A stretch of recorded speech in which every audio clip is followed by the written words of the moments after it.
The competition is Sales Trainer for You, right? Is that the name of it? And you have different educators or coaches come in different aspects of the business world to help these people? Correct. It's Olympic style selling is basically saying I want to get marginally better. So while you have tremendous communication skills, you would be given a chance to find one zone that you could really improve in. And so therefore, as part of that, there would be people that might be brought in that were specially tailored for what you might need. It's hard to know in advance until the competition really gets revved up what everybody needs. But what I also hope to do, of course, is bring in coaches. In the corporate world, it might be a sales manager. In the job seeker world, it might be a recruiter or an executive. Excellent. And they'll get the perspective of those people. Like this is your first impression is going to affect your chances this way. Absolutely.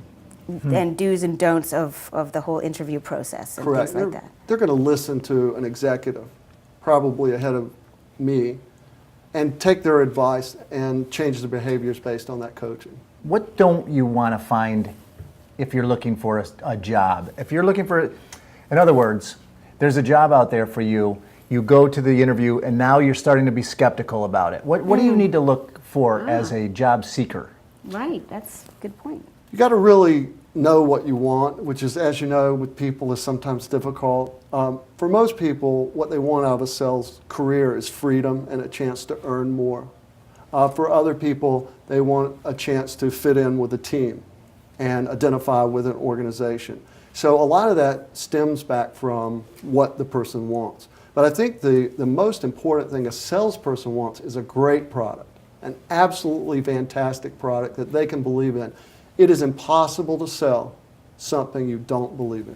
I totally believe that. What about multi-level marketing? Not a big fan, not a detractor from multi-level marketing. I think you see two terms interchanged a lot, networking and multi-level marketing. Yes. I have a very good friend of mine locally who is in multi-level marketing that I meet with regularly because we're friends. And I get a big charge from his positive outlook. And he knows I've got a lot going on. And I've actually asked for his assistance teaching networking in upcoming programs.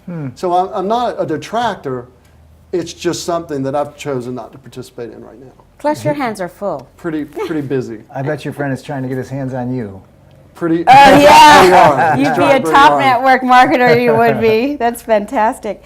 So how can someone, if our viewers were saying, "Oh goodness, I really need that right now. I've been out of the job market." Like your sister, for instance, who's been out of the workforce for over 10 years and really wants this leg up. How does one join your competition or your training? Well, what we're doing is we are having some local scholarships that are coming up in early spring, and they could go to salestrainerforyou.com and email me, and there is going to be a selection process. And then also they could participate by reading the book and listening to the audio that's coming out probably around April 1st. Great, wonderful.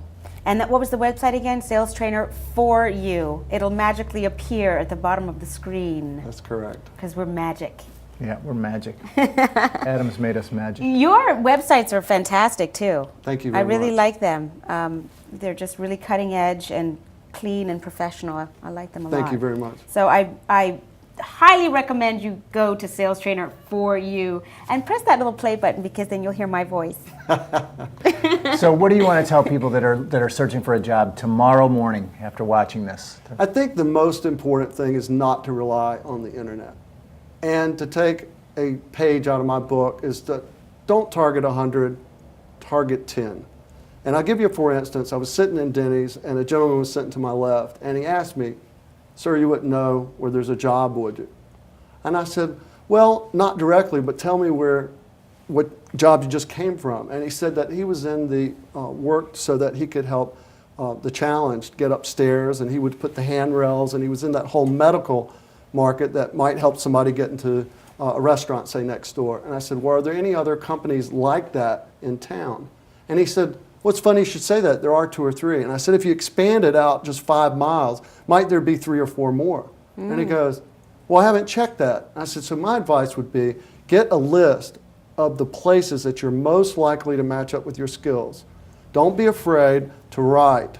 Yes, email, but also stop by. I know they say that there's signs that say, you know, applicants don't knock, but you still go in and you ask for an application.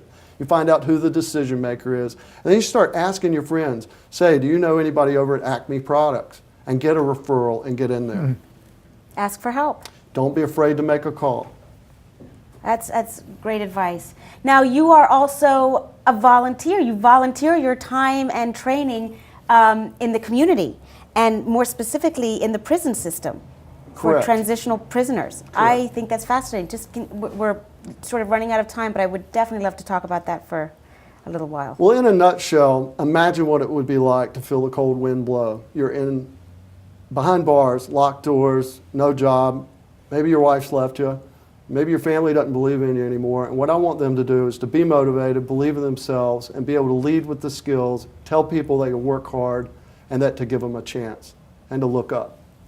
Look up. That makes a big difference, physicality.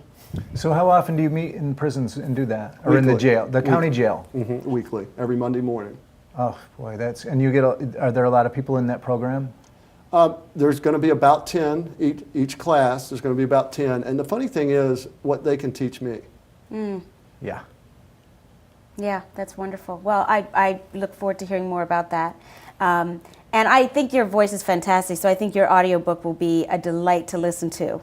Yeah. And Thank I you very wish much. you all the luck in the world with Charlie, that. thank you very, very much. It was great. Yeah. Thank you. It's a pleasure. Yeah, and we will definitely Really have you on appreciate this again, very, because very I think much. that I think people need to just know that there's still hope out there, and that there's people out there willing to share their knowledge and inspire them. Great. So Thank you thanks very for much. coming on the show. Appreciate it. Stay tuned, everyone, for Kevin O'Donnell next, the poet, filmmaker, actor, just all around kind of cool guy. Yep. And we're going to Two see a cool clip. guys in the same show. Go figure. We like cool people here, if you haven't Yeah. noticed. So stay tuned. We're also going to see a clip of his film, One Man's Life, right? Yeah. One Man's Life, called The Healing. So we'll see you in a minute.